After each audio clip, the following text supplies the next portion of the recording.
حضرت میاں میر رحمۃ اللہ علیہ، جنہیں شاہ میر، میاں جیو اور بالا پیر کے ناموں سے جانا جاتا ہے، آپ کا شمار ان جانباز صوفیہ کرام میں ہوتا ہے جن کی ریاضت، عبادت اور نفس کشی تاریخ تصوف کے روشن ترین باب ہیں۔ آپ رحمۃ اللہ علیہ کو ہر مذہب اور عقیدے کے لوگ نہایت عقیدت اور خلوص کے نظریے سے دیکھتے تھے۔ خصوصاً سکھ مسلم اتحاد اور دوستی کا جو پیغام میاں میر رحمۃ اللہ علیہ نے دیا وہ برصغیر کی تاریخ میں ناپید ہے۔ سکھ مذہب کے 5ویں پاشا گرو ارجن دیو جی کے ساتھ میاں میر رحمۃ اللہ علیہ کی بہت گہری دوستی تھی۔ گرو ارجن دیو جی کو میاں میر رحمۃ اللہ علیہ کے اعلیٰ روحانی مقام اور مرتبے کا بہت اچھی طرح سے اندازہ تھا۔ یہی وجہ تھی کہ جب گرو ارجن دیو نے سکھوں کی عظیم عبادت گاہ ہرمندر صاحب کی تعمیر کا ارادہ کیا تو اس کا سنگ بنیاد رکھنے کے لیے میاں میر رحمۃ اللہ علیہ کو خصوصی طور پہ لاہور سے امرتسر بلوایا، اور میاں میر رحمۃ اللہ علیہ نے سکھ مذہب کے تمام لوازمات کے عین مطابق اس عظیم عبادت گاہ کی بنیاد اپنے دست مبارک سے رکھ کر سکھ مسلم دوستی کی انوکھی مثال قائم کی۔ یہی وجہ ہے کہ آپ کے بعد آنے والے گرو صاحبان اور سکھ برادری آج بھی میاں میر رحمۃ اللہ علیہ کا بہت احترام کرتی ہے اور آپ کے مزار پر حاضری دیتی ہے۔ آپ رحمۃ اللہ علیہ عہد شاہ جہانی کے سب سے عظیم المرتبہ اور بااثر شیخ تھے۔ آپ کے روحانی مقام اور مرتبے کی بدولت آپ کو عوام الناس اور دربار شاہ جہاں میں بہت اعلیٰ مقام حاصل تھا۔ شہنشاہ جہانگیر ایک دور میں صوفیوں اور درویشوں سے بالکل عقیدت نہیں رکھتا تھا، بلکہ انہیں بے دریغ اذیتیں پہنچایا کرتا تھا، لیکن حضرت میاں میر رحمۃ اللہ علیہ کے زہد اور تقویٰ کے تذکروں سے متاثر ہونے کے بعد اس کے دل میں اس صوفی فقیر سے ملاقات کا شرف حاصل کرنے کا شوق پیدا ہو گیا، پر آپ رحمۃ اللہ علیہ نے اس سے ملنے سے انکار کر دیا۔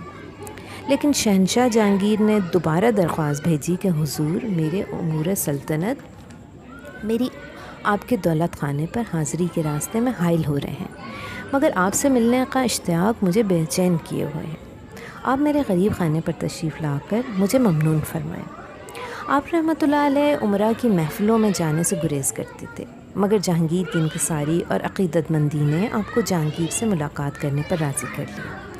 جہانگیر نے جب آپ رحمۃ اللہ علیہ کو اپنے محل میں دیکھا تو خود آپ کے استقبال کے لیے پیش ہوا اور دونوں کے درمیان بہت دیر تک گفتگو ہوتی رہی۔ اس ملاقات نے جہانگیر کی دنیا ہی بدل ڈالی اور وہ دنیا داری کے رنگ سے بیزار ہو کر فقیری رنگ میں رنگے جانے کا آرزومند ہو گیا۔ اس کی نظر میں سلطنت ہند کے تمام ہیرے اور جواہرات کی وقت محض اینٹوں اور پتھروں سے زیادہ کچھ نہ رہی۔ اس نے اپنے تخت اور تاج کو چھوڑ کر آپ رحمۃ اللہ علیہ کی صحبت اختیار کرنے کی خواہش ظاہر کی، پر میاں میر رحمۃ اللہ علیہ نے فرمایا، تمہارا وجود خلق خدا کی پاسبانی کے لیے ضروری ہے۔ تمہارے عدل اور انصاف کی برکت کی بدولت فقیر بھی دل جمی کے ساتھ اپنے کاموں میں مشغول رہتے ہیں۔ حضرت میاں میر رحمۃ اللہ علیہ کہ اللہ پر توکل کی شان یہ تھی کہ جب کوئی بادشاہ آپ رحمۃ اللہ علیہ کی خدمت میں نظر بھیجا کرتا تو آپ رحمۃ اللہ علیہ سخت برہم ہوتے اور انتہائی جلال میں فرماتے، کیا تو نے مجھے فقیر سمجھ رکھا ہے کہ میرے لیے نظر بھیجی ہے؟ یاد رکھ، مجھے اس نظر کی ضرورت نہیں، میں کوئی فقیر نہیں ہوں اور اس چیز کا مستحق نہیں ہوں، میں غنی ہوں اس لیے کہ میں غنی کا بندہ ہوں، اور جس کا اللہ ہو وہ فقیر نہیں ہو سکتا۔ اپنے تحائف واپس لے جا اور محتاجوں میں تقسیم کر دے۔ شاہ جہاں بادشاہ کے بڑے بیٹے دارا شکوہ رحمۃ اللہ علیہ میاں میر رحمۃ اللہ علیہ کے مرید تھے۔ آپ فرماتے ہیں کہ میں نے اپنی زندگی میں ایسا شخص نہیں دیکھا جس کی نظر میں دنیا اتنی حقیر ہو جتنی کہ میاں میر رحمۃ اللہ علیہ کی نظر میں تھی۔ آپ رحمۃ اللہ علیہ کی ذات گرامی سے بے شمار کرامات ظاہر ہوئیں، مگر آپ رحمۃ اللہ علیہ کرامات کے اظہار کو پسند نہیں فرمایا کرتے تھے۔ آپ رحمۃ اللہ علیہ کا قول مبارک ہے، جہاں تک ہو سکے اللہ کی بخشی ہوئی کرامات کی نعمت کو پوشیدہ رکھا جائے۔ آپ کی خدمت میں جب کوئی مرید بننے کی نیت سے حاضر ہوتا تو آپ رحمۃ اللہ علیہ اس سے منہ پھیر لیتے اور فرماتے، حق کی طلب کوئی آسان کام ہے؟ اس کے لیے کائنات سے بیگانہ ہو کے یگانہ ہونا پڑتا ہے۔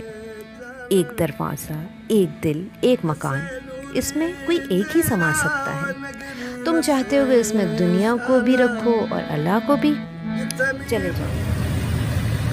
اور اگر کوئی شخص اڑ ہی جاتا کہ مجھے آپ کا مرید ہونا ہے تو سب سے پہلی شرط ہوتی طمع سے تعلق کا خاتمہ، دوسری کم غذا، تیسری کم نیند، چوتھی کم گفتگو۔ اور جب یہ چاروں باتیں پوری ہو جاتی تو فرماتے اب تم عبادت اور ریاضت کرو، اور جب وہ ان میں کامیاب ہو جاتا تو پھر اسے چند وظائف بتاتے، اور پھر جب اس کے خلوص اور استقامت کو پرکھ لیتے تو اس پر متوجہ ہو کر اسے کمال کے درجہ روحانیت پر پہنچا دیتے۔ آپ کے مرید نے ایک دفعہ آپ سے سوال کیا کہ حضور آپ مرید بنانے کے لیے اتنی سخت شرائط کیوں رکھتے ہیں؟ تو آپ نے فرمایا بتاؤ، اگر کسی پر غسل واجب ہو اور وہ اپنا پورا جسم دھو لے پر ایک بال سوکھا چھوڑ دے تو کیا غسل مکمل ہو جاتا ہے؟ اس نے جواب دیا نہیں۔ تو آپ رحمۃ اللہ علیہ نے فرمایا اگر صوفی سارے باطل خیالات کو ختم کر دے اور ایک باطل خیال اس کے اندر آ جائے تو اجڑ کر رہ جاتا ہے۔ یہ اس کے لیے بہت ضروری ہے کہ اسے اچھی طرح سے صاف کر لیا جائے۔ آپ کے مزار سے ملحقہ ایک لائبریری، مدرسہ اور بیٹھک کے علاوہ ایک قبرستان بھی ہے جس میں بہت سی عظیم شخصیات مدفون ہیں۔ ان میں محمد علی اور شوکت خانم کے نام نمایاں ہیں۔